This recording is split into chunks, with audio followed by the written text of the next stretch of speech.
Hoy quiero contarle una nueva historia. Una historia que muy pocos conocen.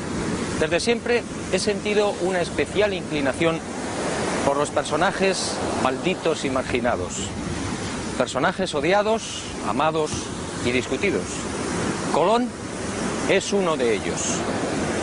El almirante se enfrentó a todo y a todos, pero muy pocos saben de su gran secreto. Sígame y se lo contaré.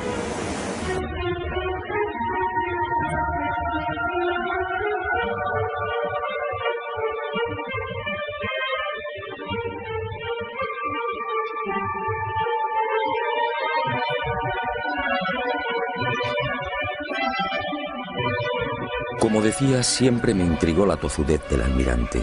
Peleó con sabios y con reyes, y terminó venciendo. Nunca comprendí esa seguridad, hasta que el destino puso en mis manos una información confidencial. Entonces entendí. Y la imagen de Cristóbal Colón apareció ante mí en su auténtica dimensión. Un Colón frío, calculador, ambicioso, sin escrúpulos y en posesión de un secreto que no era suyo. La historia, una vez más, fue manipulada. Todo empezó en estas costas de las islas portuguesas de Porto Santo y Madeira hacia el año del Señor de 1476. Mejor dicho, la historia arranca mucho antes y en otros parajes muy distintos. 500 años antes, hacia el 990, los vikingos ya habían mantenido un tráfico regular entre Groenlandia y las costas del norte de América. Los relatos de los audaces normandos se propagaron rápidamente, y de Noruega, patria de los vikingos, saltaron a toda Europa, siendo consignados en el 1070 por el sabio alemán Adam von Bremen.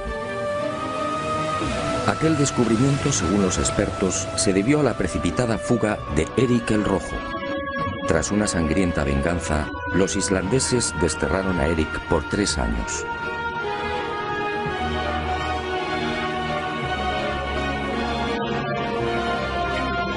Y el Rojo se embarcó rumbo al oeste con su familia y un puñado de seguidores.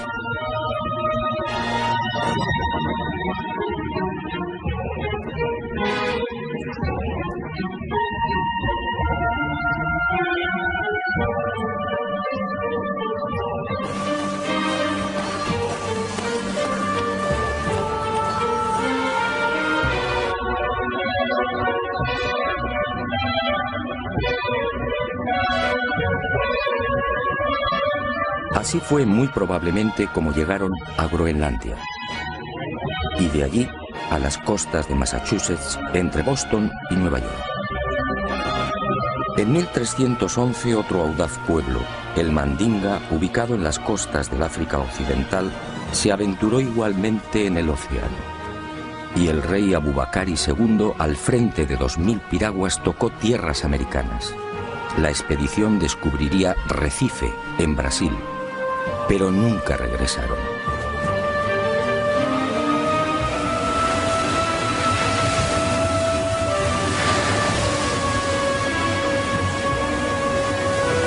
Mucho antes que vikingos y mandingas, otros pueblos supieron también de la existencia de América.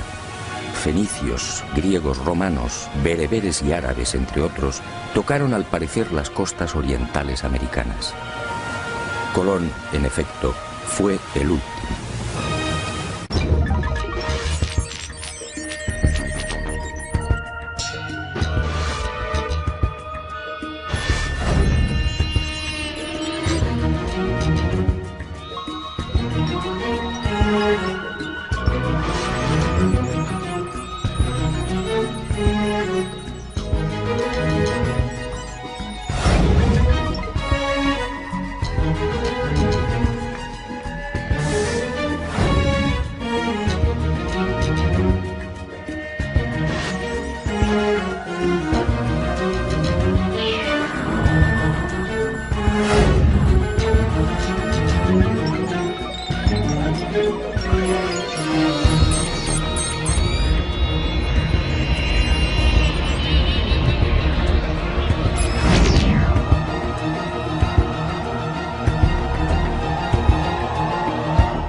árabes en América?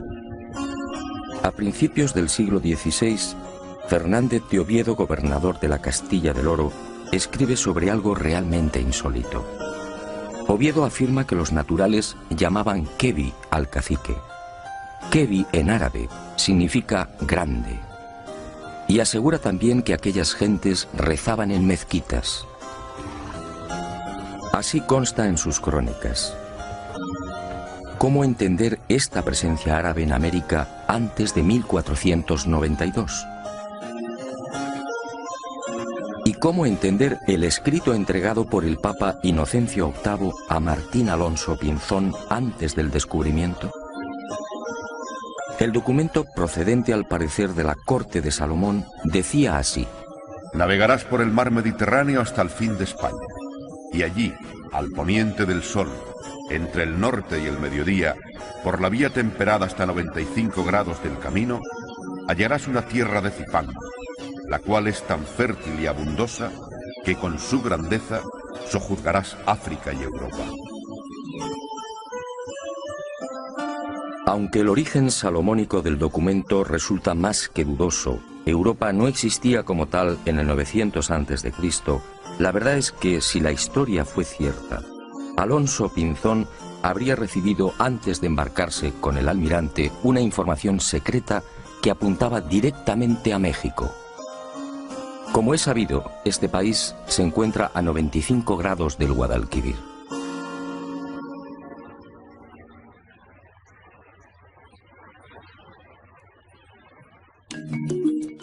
Pero más intrigante aún es la existencia de maíz en tierras del sur de España antes de 1492. Todo el mundo sabe que esta planta es oriunda de América. ¿Cómo explicar entonces lo escrito por Alonso de Palencia con motivo de los ataques de Enrique IV a la ciudad de Granada en 1456? Según Palencia, el rey preparó la conquista de la ciudad morisca, quemándoles en verano las mieses y en otoño las cosechas de mijo y maíz.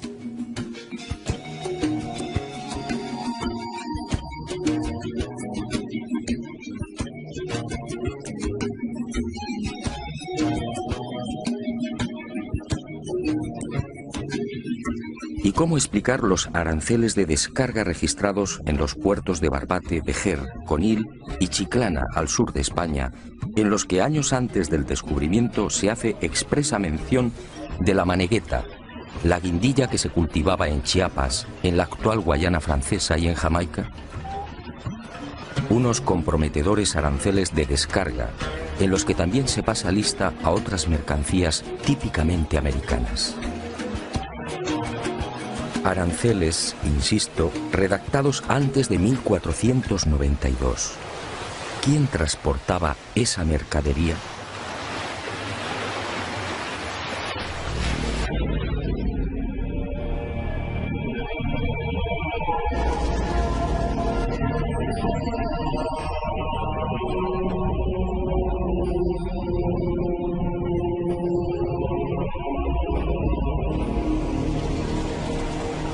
Es probable que el joven Cristóbal Colón llegase a tierras portuguesas hacia 1476, cuando contaba unos 25 años de edad.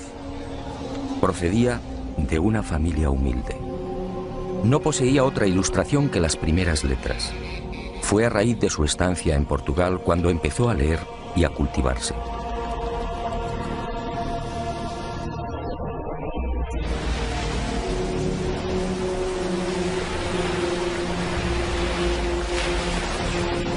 Y fue en Madeira donde entró en los negocios de compra de azúcar. En 1477 se casa con Felipa Moniz, instalándose en la isla de Porto Santo, muy próxima a Madeira. Aquí vive en la casa de su suegra.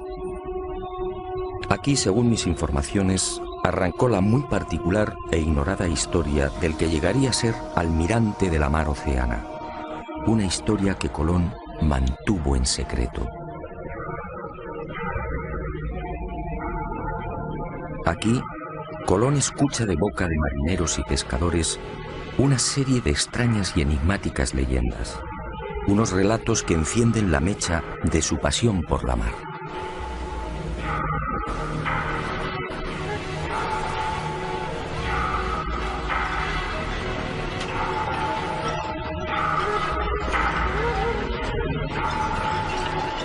Las gentes de las Azores le contaron cómo los vientos de poniente arrojaban con frecuencia a las playas restos de árboles desconocidos en aquellas islas. En una ocasión, la mar depositó en la isla de las Flores los cadáveres de 2 hombres de caras muy anchas y aspecto distinto al de los europeos y africanos. En esas fechas, hacia 1477, en un viaje de negocios a la ciudad irlandesa de Galway, el propio Colón fue testigo de la presencia de un hombre y una mujer que habían llegado por mar y que en nada se parecían a los europeos. El genovés los tomó por chinos o hindúes, arribados a Irlanda por el occidente.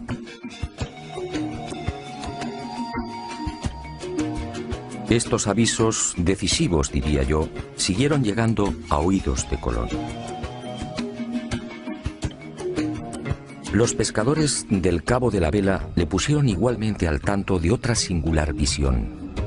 No hacía mucho se habían cruzado con varias y enormes almadías. Todas disponían de casas de madera y eran gobernadas por gentes extrañas. Pedro Correa, su cuñado, multiplicaría el entusiasmo de Colón por el misterioso occidente con otra noticia de parecido corte. Él mismo había sido testigo de la aparición en las playas de Porto Santo de otro madero labrado y de unas cañas tan gruesas que, de nudo a nudo, podían contener 9 garrafas de vino. Unas cañas nunca vistas en Europa y África.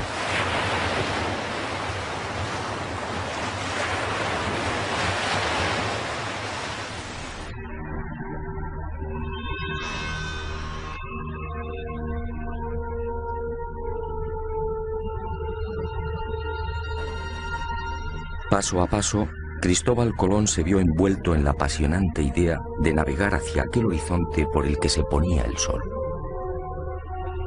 Y fue este creciente entusiasmo lo que muy probablemente decidió a su suegra a entregarle las cartas y escritos de Bartolomeo Perestrello, su marido ya fallecido.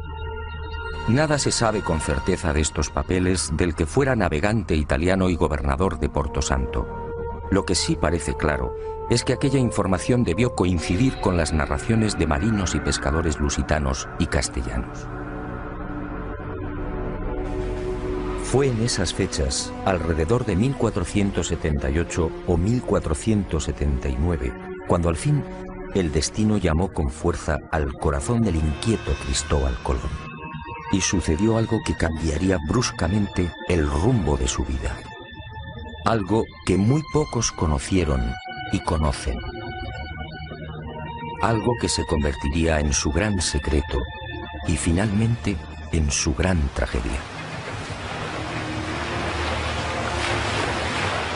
En esos años, la mermada tripulación de una carabela casi desguazada arriba casualmente a las costas de Porto Santo. Son hombres enfermos y maltrechos.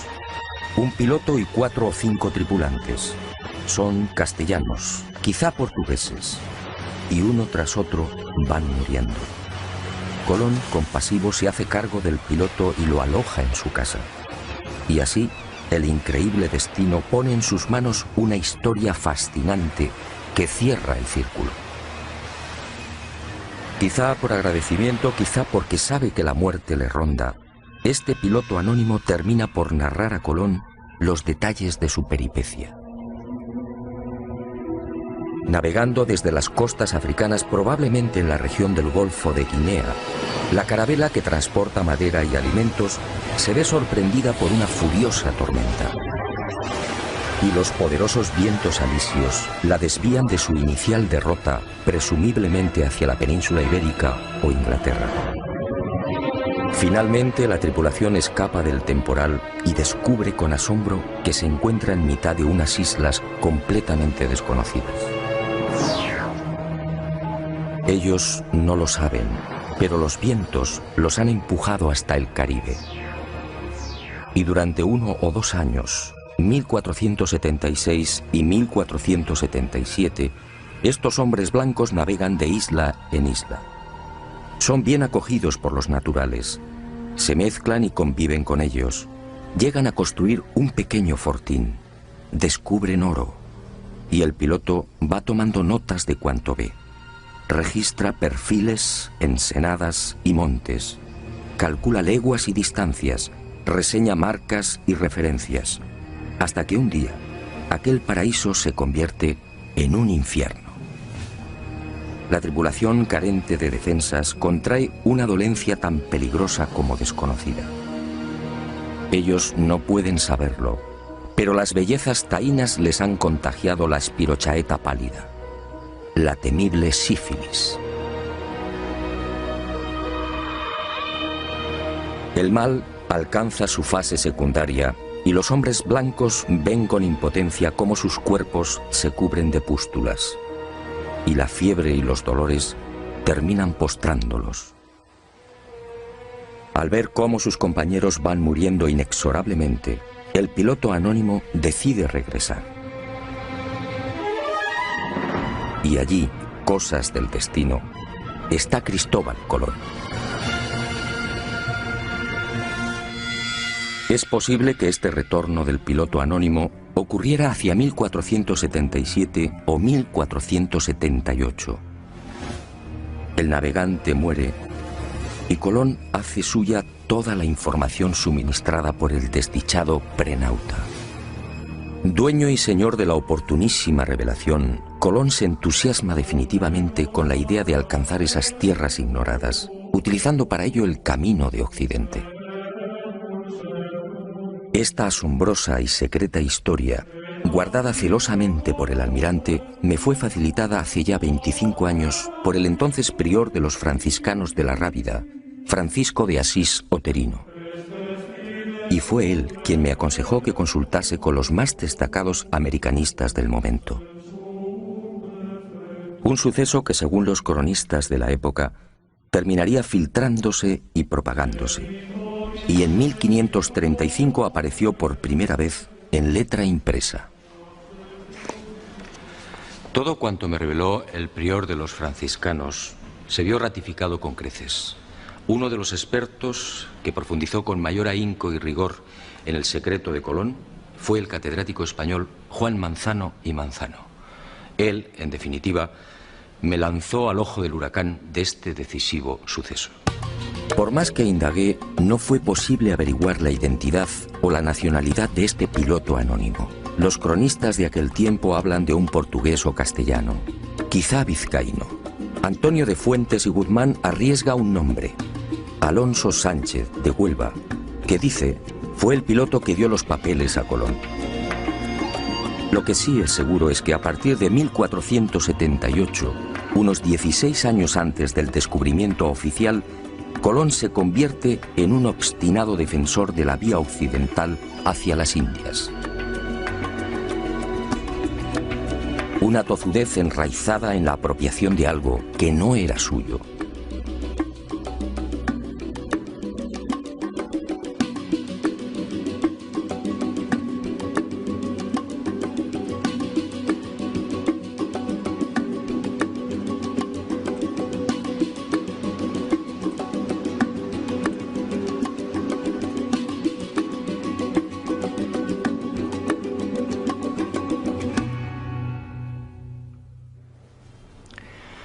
A partir de esa información privilegiada, Colón se convierte en otro hombre.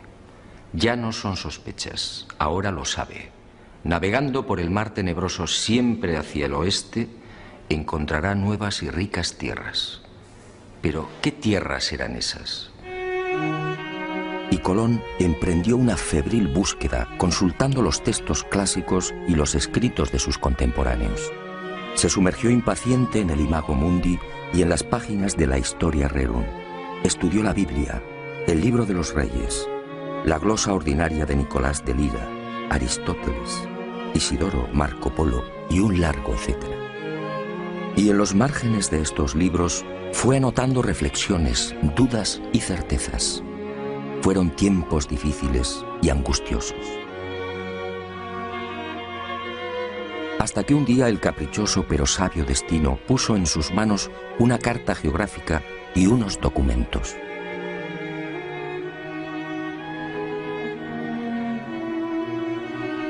Eran obra del célebre físico, matemático y astrónomo Paolo Pozzo Toscanelli.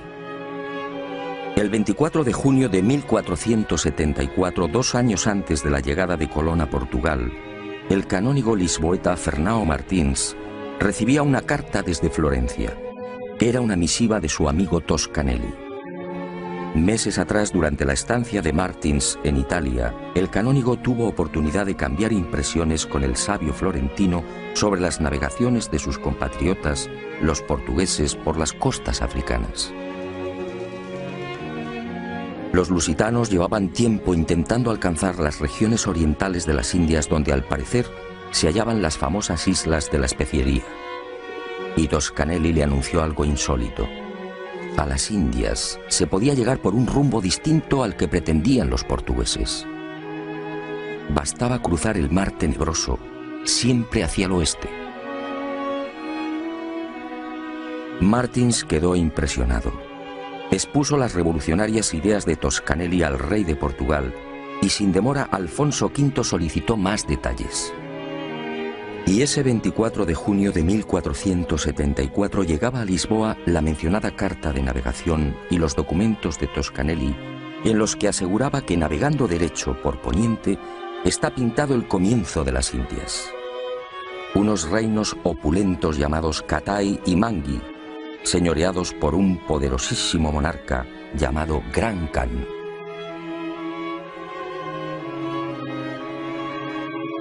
No es difícil imaginar la sorpresa y alegría de Colón al leer y repasar estos documentos de Toscanelli. Allí estaba la confirmación a lo proporcionado en secreto por el piloto anónimo. Las ideas de Toscanelli y las pistas halladas en las restantes lecturas redondearon finalmente el gran proyecto colombino. Al otro lado del mar tenebroso se encontraban las Indias. Solo había que navegar hacia el oeste, siempre hacia el oeste. Colón, en definitiva, fue víctima del mismo error de Toscanelli. Confundió la española con Zipango, el Japón actual, y América con Asia. Y esta idea le acompañaría hasta la muerte. Confirmadas las noticias del prenauta, nuestro hombre eufórico volvió a repasar una y otra vez las claves secretas de su gran sueño. Unas claves más próximas a la locura que a la realidad. Para Colón, en esos años previos a 1492, Zipango, la isla del oro, se hallaba a 750 leguas de Canarias. Para Colón, las míticas minas del rey Salomón no podían ser otras que las descubiertas por el piloto anónimo al sur de la gran isla del oro. Para Colón, las tierras firmes del Gran Khan, el Catai de Toscanelli, se alzaban al oeste del Zipango, es decir, a poco más de 1100 leguas de las Canarias. Dominado por la fiebre descubridora y por aquellas lecturas, adelantándose al Quijote, Colón confunde Jamaica con el reino de Saba. Y cree que uno de los reyes magos partió justamente de esta isla. Para Colón, de acuerdo a lo narrado por el prenauta, el Golfo de Paria, en las actuales costas de Venezuela, era el lugar en el que se había levantado el paraíso terrenal. Y murió con el convencimiento de que Cuba formaba parte de las tierras firmes de Asia.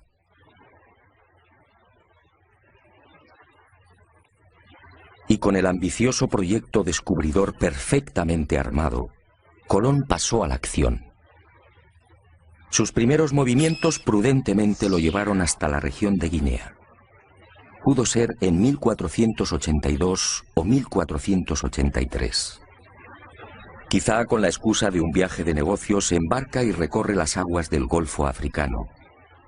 Pero su objetivo era otro. Colón, siempre minucioso, trata de verificar las informaciones del prenauta. Intenta comprobar in situ la dirección de los alisios y de las corrientes dominantes. El piloto anónimo estaba en lo cierto. Vientos y corrientes marinos empujan a los navíos hacia poniente. Y sin demora, Cristóbal Colón ofrece su sueño al rey portugués. Corría el año de 1484. De haber aceptado su propuesta, el futuro almirante de la mar Océana habría partido desde Cabo Verde en el mencionado Golfo de Guinea.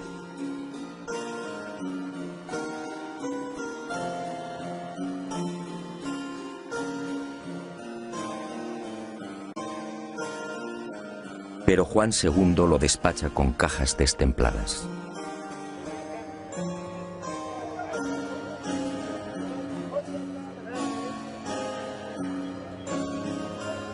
Colón desaparece y se traga la rabia. Lo que Colón no supo en esos momentos es que el rey, a sus espaldas, aconsejado por Ortiz de Calzadilla, obispo de Ceuta, de quien mucho se fiaba, resolvió mandar en secreto una carabela.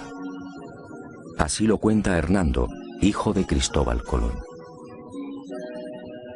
Pero la carabela, enviada con brevedad a las islas de Cabo Verde, no halló lo que dijera Colón. Y el proyecto colombino, como el de Toscanelli, fue olvidado por Juan II.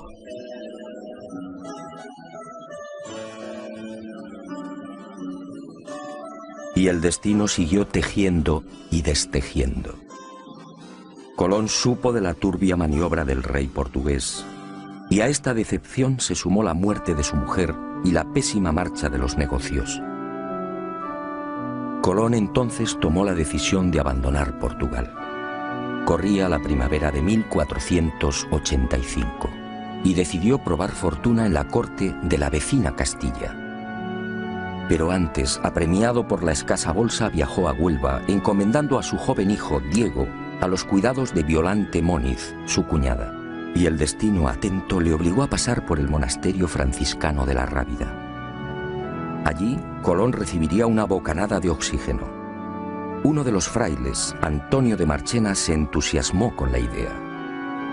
Y Colón, nuevamente eufórico, fue al encuentro de Isabel y Fernando, los reyes católicos.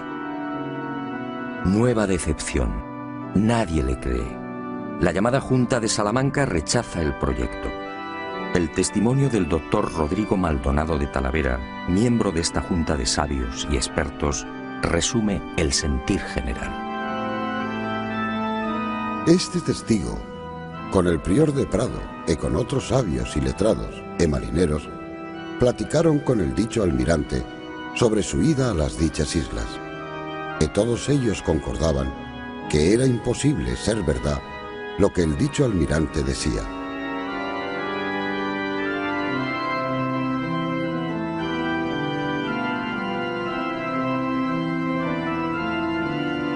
El segundo jarro de agua fría llegó en 1487. Y cuentan las crónicas que el futuro almirante no se rindió. Aquella vieja tozudez lo mantuvo alerta y firme. Pero las cosas no mejoraron. Y cuando todo parecía perdido, cuando el genovés pensaba ya en trasladar su proyecto al rey de Francia, algo cambió. Y estoy de acuerdo con la hipótesis de Juan Manzano y Manzano. Colón, forzado por las adversas circunstancias, no tuvo más remedio que desvelar parte de su secreto.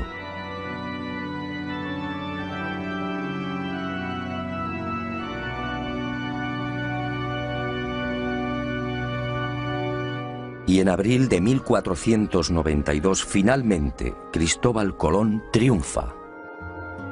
Concluida la conquista de Granada por los reyes católicos, los monarcas firman las llamadas capitulaciones de Santa Fe. Un documento insólito, una aprobación del proyecto colombino con un encabezamiento muy elocuente. Las cosas suplicadas que vuesas altezas dan e otorgan a don Cristóbal de Colón en alguna satisfacción de lo que ha descubierto en las mares oceanas,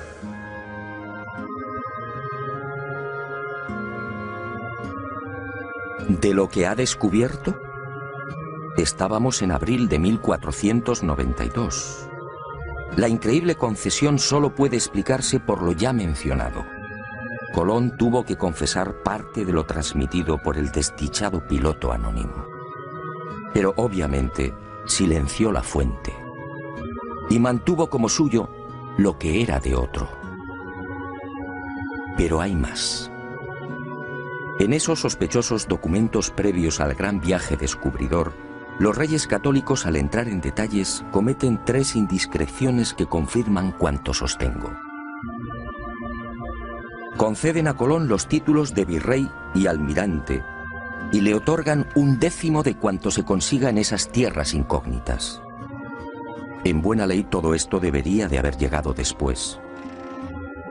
Y al proceder a la requisa de las necesarias naves, ordenan lo siguiente: para ir a ciertas partes de la mar Océana. Evidentemente los reyes católicos tenían una información privilegiada. El tercer desliz es mucho más elocuente. Al designar a Diego Rodríguez Prieto como el hombre que debía facilitar las carabelas, la ordenanza real fija su sueldo en 4 meses. Y me pregunto, ¿cómo sabían los reyes católicos la duración del viaje en aquel abril de 1492? Resulta muy sospechoso que solo se equivocaran en 2 semanas. Y llegó el gran viaje. Y con él, y con las siguientes singladuras, Cristóbal Colón terminaría descubriendo sus cartas. Unas cartas marcadas.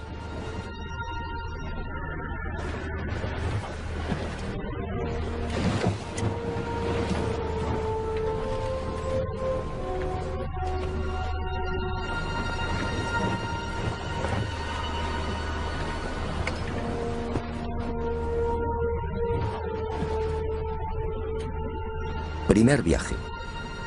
Fiel a lo consignado por el prenauta, Colón, en lugar de navegar directamente hacia Occidente, siguiendo los paralelos de España, alarga la ruta y pone proa al sur. Desciende hasta Hierro, en las Canarias, situándose entre los paralelos 27 y 28. Modifica las velas de la Pinta. Cambia el aparejo latino por el redondo, más útil para beneficiarse de los vientos de popa.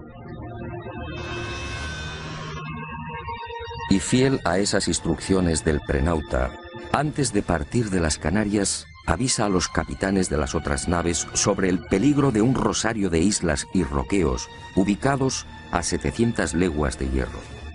No es difícil imaginar las caras de los pinzones ante semejante advertencia.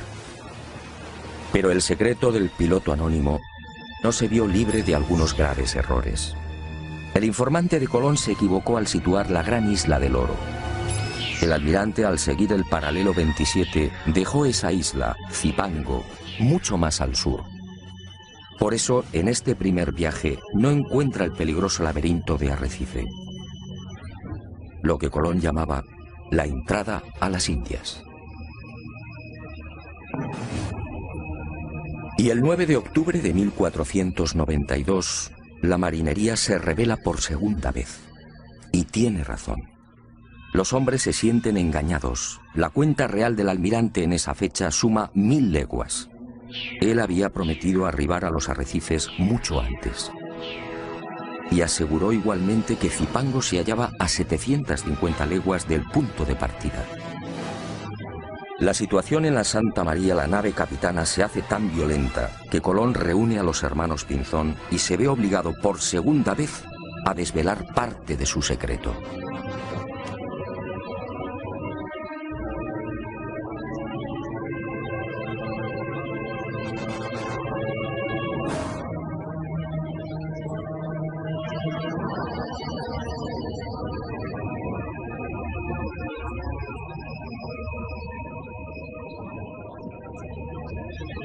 Colón consigue calmar los ánimos y recibe un último plazo de 3 días.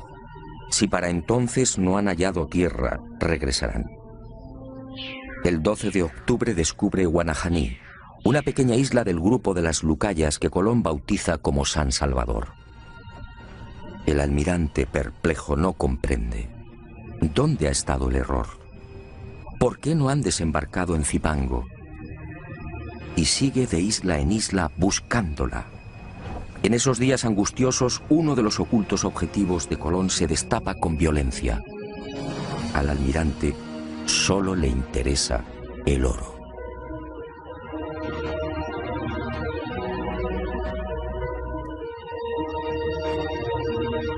Colón deja atrás la costa norte de Cuba y, siguiendo las orientaciones de los indios, navega hacia el este, obsesionado por las minas de oro de Zipango. Y el 12 de diciembre tiene lugar otro suceso que llena de admiración a los marinos de la Niña y de la Santa María. Al desembarcar en una ensenada que Colón denominó de la Concepción, en la actual Haití, varios de los exploradores aciertan a establecer contacto con un nutrido grupo de indios, y entre ellos varios hombres blancos. Hombres y mujeres jóvenes tan blancos, dicen, como los de España. Hombres y mujeres blancos entre los naturales caribeños.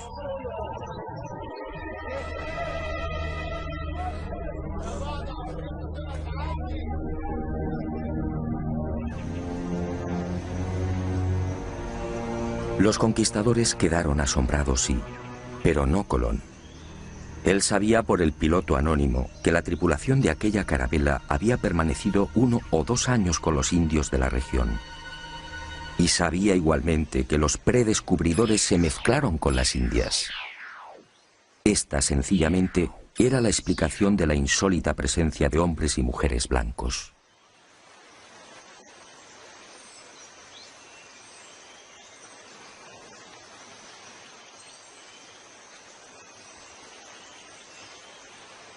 Y Colón por fin avista su gran objetivo.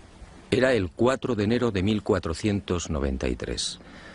Allí estaba la señal que le proporcionara el piloto anónimo. Un cerro inconfundible, con un perfil muy particular y prácticamente asomado a la mar. Montecristi.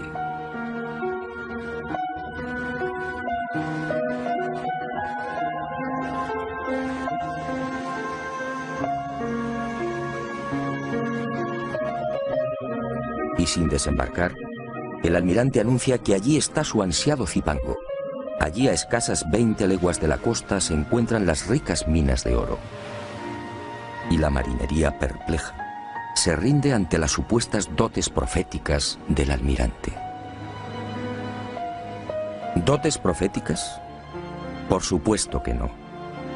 Y en marzo de 1494, en el segundo viaje, al descender a tierra y explorar el valle del Cibao, Colón vuelve a cubrirse de gloria ante sus atónitos hombres.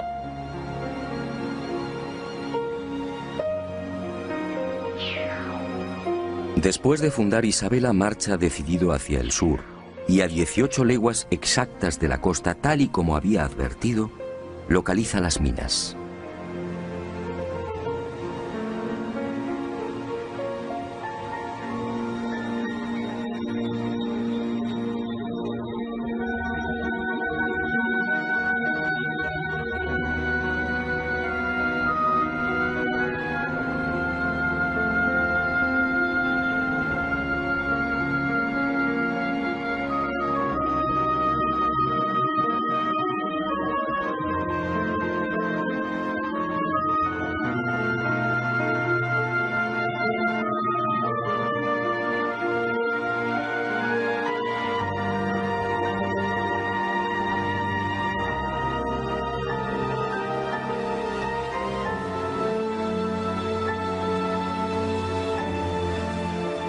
Tal y como le anunciara el prenauta, aquí mismo, los expedicionarios encuentran un nido de paja con 3 balas de lombarda. Otra de las señales clave. La viva y aplastante demostración del paso del piloto anónimo por la Española. Por supuesto, nadie se explica cómo han llegado las balas de piedra hasta el corazón del Zipango. Y Colón, satisfecho, guarda silencio.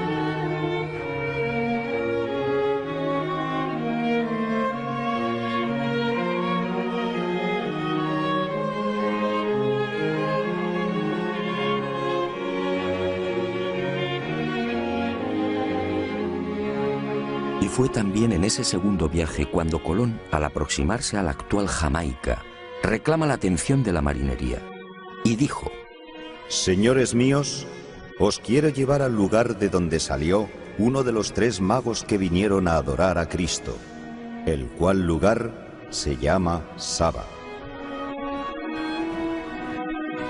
Y cuando los españoles desembarcaron y preguntaron a los nativos, estos replicaron que la isla se llamaba Sobo. Entonces, el almirante explicó que Saba y Sobo eran la misma palabra, pero que los indios no la pronunciaban bien. El reino de Saba, otra de las obsesiones de Colón. Y todos, una vez más, se preguntaron, ¿cómo sabía el almirante el nombre de aquella isla sin haber puesto el pie en ella? La respuesta es elemental. Lo sabía por el piloto anónimo.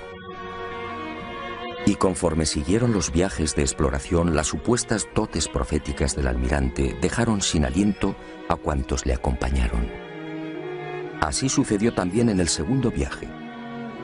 Durante esa larga travesía, Colón se sacó una molesta espina. En el primero, como se recordará, no pudo dar con el peligroso laberinto de Arrecife. En noviembre de 1493, en cambio, consiguió avistar la ansiada entrada a las Indias, tal y como le había referido el piloto anónimo. Allí encontró Matininó y Cariz, las islas de las Amazonas y de los caníbales, y las bautizó con los nombres de Guadalupe y Dominica respectivamente.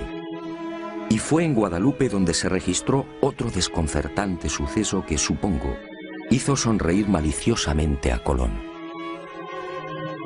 Los españoles, al penetrar en una de las aldeas, fueron a topar con dos objetos imposibles: un codaste y un cazuelo de hierro. El primero, la pieza recta y vertical que remata la nave por popa, nada tenía que ver con las canoas utilizadas por los indios. En cuanto al cazuelo, ¿qué pudieron pensar los españoles? Los naturales no conocían el uso del hierro, y el almirante, como digo, sonrió para sus adentros. Aquellas piezas solo podían tener un origen, el que usted y yo estamos pensando: el prenauta. Colón, prisionero de la vanidad, debió disfrutar lo suyo con estos hallazgos y profecías. En ese segundo viaje, después del alarde desplegado frente a las supuestas costas del reino de Saba, el almirante repetiría la hazaña. Ocurrió cuando navegaba al sur de la Española. A cosa de 7 u 8 leguas de tierra fueron a divisar un montículo. Y Colón, con una seguridad que desarmó a su gente, afirmó que aquel era el lugar llamado Ofir, los montes todos de oro, las célebres minas del rey Salomón.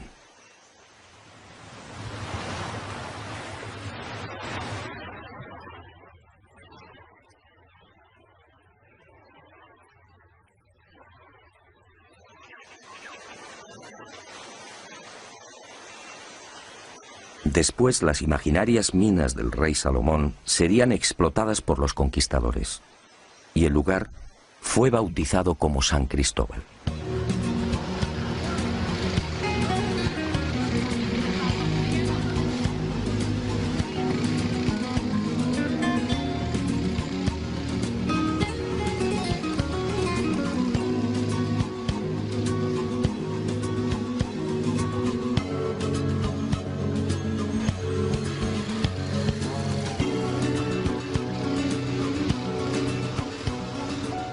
Pero la locura del almirante no se detuvo ahí. El piloto anónimo le había informado también de un increíble lugar en el que los ríos procedentes de una montaña desembocaban en un enorme lago, produciendo un gran estrépito al chocar con la mar. En el tercer viaje a las Indias, en 1498, Colón busca ese territorio situado a cosa de 50 o 70 leguas al sur de Zipango, según el prenauta. Y lo encuentra. Es el Golfo de Paria, al norte de la actual Venezuela. Descubre el lago, los ríos y queda maravillado al escuchar el fortísimo ruido provocado por la reunión de las aguas dulces y saladas. Y la imaginación, basada en las lecturas del Imago Mundi, le lleva a identificar aquel lugar con el paraíso terrenal. De hecho, lo bautiza con el nombre de los jardines, en recuerdo del jardín del Edén, y murió creyendo que había pisado la sagrada patria de Adán y Eva. Colón, en efecto, disponía de una información secreta y privilegiada, y la utilizó sin escrúpulos incluso para programar los viajes de vuelta a España. El primero sirve de claro ejemplo de lo que afirmo. Aquel 16 de enero de 1493, cuando toma la decisión de retornar, pone rumbo nordeste, cuarta al este. Busca el paralelo 38 frente a las costas de Virginia y desde allí, sorteando los alisios, se dirige al este. Los fuertes vientos del oeste y la corriente del Golfo lo desplazan hacia Europa. Y Colón termina desembarcando en Lisboa. ¿Cómo pudo saber que debía navegar hacia el norte? ¿Por qué evita el rumbo que había mantenido con tanta tozudez a su salida de Hierro? Colón no conocía la zona. Nada sabía de la corriente del Golfo. Y sin embargo, acertó.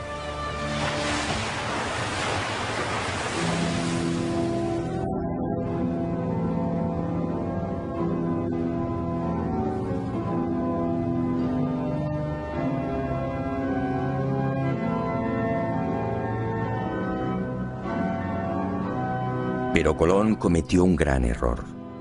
Hizo suyo un secreto que no le pertenecía. Ignoró al piloto anónimo y se quedó con toda la gloria. Y el destino implacable pasó factura. En la primavera de 1499 el virrey almirante es encadenado y devuelto a la corte de Castilla. Y sus privilegios desaparecen. Poco después, el 20 de mayo de 1506, muere en Valladolid. Y muere olvidado y en la ruina.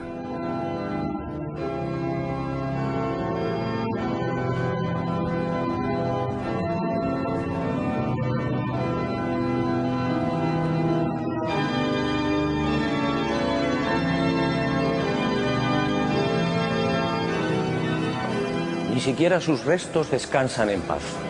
En realidad, nadie conoce su paradero con exactitud. Para muchos americanos, Colón descansa en este lugar, en la capital de la República Dominicana, su querida Española. Como reza el viejo adagio, no hay plazo que no se cumpla, ni deuda que no se pague.